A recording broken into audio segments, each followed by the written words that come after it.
Good evening, everyone. I'm going to report about the special education in the modern age. So, what is special education? It is the practice of educating students in a way that addresses their individual differences and special needs. I will tackle first the exiting from special education based on decision that student no longer meets eligibility criteria. So, ito yung mga estudyante na hindi na nila nakukuha yung mga karapat-dapat para sa kanila. So, before student may be found to be no longer eligible for special education, district must reassess in all areas of suspected disability. So, there's a procedural requirements assessment. First is the collection of information. So, if we collect information, we can get a variety of sources. So, next is the compilation of that information, analysis of that information, conclusions based on that analysis include the eligibility, strength, academic, and functional levels needs. And conducting the assessment, we can use a variety of assessment tools and strategies, include information provided by the parent, and include the information related to enabling the student to be involved in and progress in the general curriculum. So the last assessment process is the components of every assessment report, whether the student may need special education and related services, the relevant behavior noted during the observation of the student in an appropriate setting, and for the student with learning disabilities, whether there is such a discrepancy between achievement and ability that it cannot be corrected without special education and related services. So, when making exiting decisions, continued eligibility is key component of assessment report summary. First, the list the criteria. So, it includes the list of eligibility factors for all suspected disabilities and need for special education include a statement of why the student or does not need special education to gain educational benefits and tie this to the curriculum. An assessment case example. First is from Stanislaus USD United States dollar OAH order after hearing 2013, which the facts that the district triennial assessment concluded that 6 years old student was no longer eligible for special education and the student no longer displayed communication deficits she had shown 3 years earlier. So the district recommended student be exited and the parents disagreed and requested IEE or the independent educational evaluation. So the decision they made for this case is that the ALG or the administrative law judge denied IEE and allowed district to exit a student. And the assessment adequately demonstrated student no longer meet criteria for autism. And the district committed procedural violation by not analyzing students' continued eligibility in assessment report. And from the Brianda Elinda USD OEH 2009 case example, which the facts that the district proposed exiting 12 years old student eligible under OHI or other health impairment category. So the parents claim assessment was deficient and that district did not take into account all available information regarding students' ADHD. So the decision they made for this case is that the ALG found in favor of parents, concluding that exiting decision was in error based on inappropriate assessment, and the district also did not assess student in all areas of suspected disability based on its awareness of his language and social skills difficulties. Assessment, it is the action or an instance of making a judgment about something. The faulty assessments can undermine IEP or individualized education program team's decision that student no longer meets eligibility requirements. So we keep the following in mind. First, make sure assessments consider all available information about students' performance, and second is to ensure assessments address all suspected areas of disability. Predetermination, it is a fixing or settling in advance. So it occurs when district decide on IEP's content or issues prior to IEP meeting, precluding meaningful parental participation. So example, members of IEP team decide that student no longer meets eligibility criteria in advance of meeting without parental input. And for the allegations of predetermination frequently arise with respect to the preparatory meetings, meaningful discussion at IEP meeting. Prior written notice, it is a written statement from the school district that inform the parent about any recommendations relating to the identification, evaluation, and free appropriate public education. So the PWN must be provided in native language of parent unless clearly not feasible to do so. Verbal notice may not serve as substitute for PWN even if it is substantively compliant with legal content requirements, and failure to provide PWN is procedural violation of IDEA, or it is the Individualized with Disabilities Education Act. IEP meetings, or IEP, stands for Individualized Education Program. It is a legal document under a United States law that is developed for each public school child in US who needs special education. So to ensure legally compliant IEP meetings when exiting, we keep the following in mind. First, ensure all essential team members are present, so including the assessment personnel. Next is to make sure enough time is allocated. So this is for parents, questions about effect of exiting student. And last is the list and respond to parents' concern. But data should drive team's ultimate decision. Autism, it is a variable developmental disorder that appears by age 3 and is characterized by impairment of the ability to form normal social relationships. So the case example is from Riverside USD OAH 2007, which the facts that the student found eligible under autism category at age 3 and placed in preschool. So by kindergarten, he required minimal support, and the parents disputed decision because they continued to observe autistic-like behaviors at home. So the parents believed students engaged in socially inappropriate behaviors and had unaddressed OT needs. So the decision they made for this case is that the ALG upheld IEP team's recommendation to exit a student. The student demonstrated he could succeed in general ed classroom, and at-home behaviors might or might not be related to autism and did not manifest themselves at school, so no issues that required OT despite student unusual pencil grasp. ED stands for emotional disturbance and SLD stands for specific learning disability.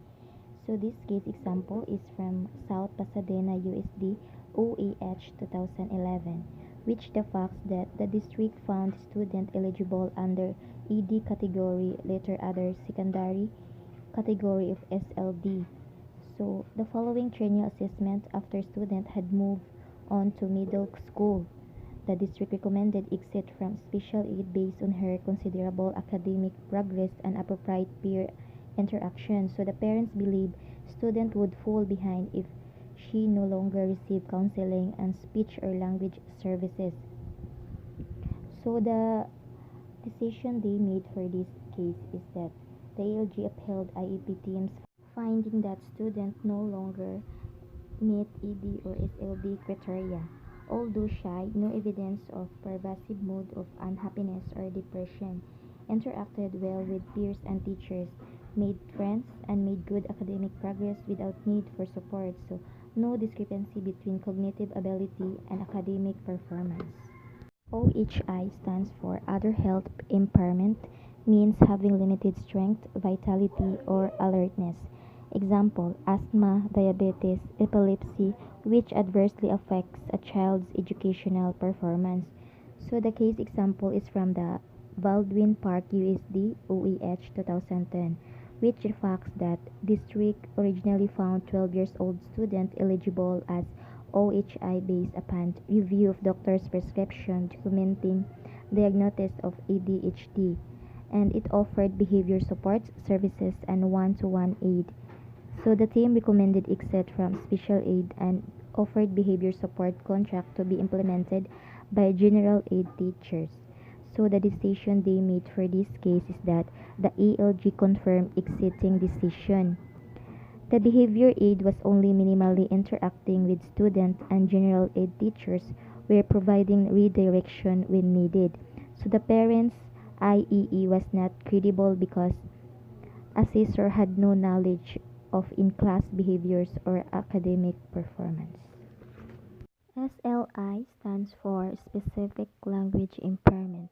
It is the identified in children when language development falls well behind that of other children of the same age, not part of a general developmental delay.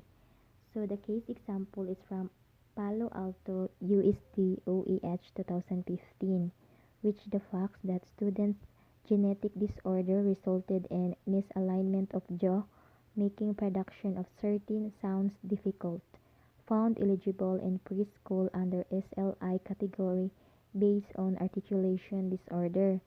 Then the following year, student was reassessed because she had made great progress. So the decision they made for this case is that the ALG supported exiting decision despite parents' IEE recommending student continue to receive individualized speech therapy. And the student's articulation had improved so that her speech was 90% intelligible. So the IEE only provided generalized observations in recommending continued therapy. SLI stands for Specific Language Impairment, and SLD stands for Specific Learning Disability. The case example is from Tustin USD OAH 2009, which the facts that the fourth grade student found eligible under SLI when he was 3 years old based on speech delays. In first grade, assessment indicated eligibility as SLD. So the IEP team recommend exiting student, and the decision they made for this case is that the ELG allowed exit despite parents' claim that student continued to require special education because he had trouble pronouncing R sounds and needed help with homework. Mild articulation deficit and auditory processing weakness did not impact education as students received good grades and only required general education supports. So the standardized test also supported team's conclusion that students no longer qualified under SLD category. Exiting from special education through automatic termination of eligibility. Graduation IDEA requirements. First, IEP content. It is the specific graduation plan or criteria may be included at team's discretion, and typically IEP teams discuss graduation date and receipt of diploma or certificate. Next is the IEP meeting. It required to discuss graduation requirements and completion of goals or objectives. Next is the evaluation. It is not required prior to termination of services if aging out or graduating with regular high school diploma. Last is the summary of performance. It's required for students graduating with regular diploma, and it includes recommendations for meeting post-secondary goals. Graduation case example is from Los Angeles USD OEH 2013, which the parents disputed IEP team's decision to graduate student with regular education diploma. The ALG rescinded diploma and found denial of FEPE. Then the ALG ordered IEP team to reconvince and develop FEPE offer. And for the second case is from Newport Mesa USD OAH 2010, which the parent claimed decision to award diploma was a denial of FAPE because students' academic levels were not up to 12th grade proficiency. Then claimed he was achieving at 4th to 6th grade level. Then the ALG allowed graduation. So the 12th grade proficiency is not required by the law, so the teachers confirmed he earned each of his grades. Graduation with regular diploma. It's already an achievement because it signifies completion of district course of study and student has met district proficiency standards. And for the termination of eligibility, parents cannot withhold consent to IEP merely to extend students' special ed services beyond point of completion of prescribed course of study. And for the graduation and FAPE, the post-graduation remedies for denial of FAPE. So the available even after eligibility terminates by graduation, and usually in form of compensatory services to assist student in furthering education, obtaining employment, and or living independently. So the graduation is not peers education that student has received FAPE. Certificate of Achievement. If student does not meet requirements for diploma, district may award Certificate of Educational Achievement if student completed prescribed approved alternative courses of study or satisfactorily met all IEP goals or objectives or satisfactorily attended high school, participated in instruction, peer IEP, and met objective of transition services. The graduation with Certificate of Achievement does not terminate FAPE eligibility and does not serve to exempt student from special education. And for the graduation, to avoid potential disputes about graduation decisions, we have to ensure that the parents are aware early on of graduation requirements and diploma options. Parents understand that graduation with regular diploma automatically terminates eligibility and the student has met prescribed course of study in IEP. And for the aging out of special education, students who have not yet been exited from special education through assessment or graduation with regular diploma continue to be eligible for services until age 22. Example, student who is in special year-long program at community college may not be exited until end of following fiscal year. The last topic that I will discuss is the exiting from special education by parental revocation of consent. There are specific issues implicated by revocation. First is the accommodations, which teachers may provide accommodations available to non-disabled students but no longer required to provide those unidentified in IEP. Next, child fine. Some decisions indicate child fine is not implicated unless evidence that student has different needs than those previously addressed in IEP for which consent was revoked. Next, discipline.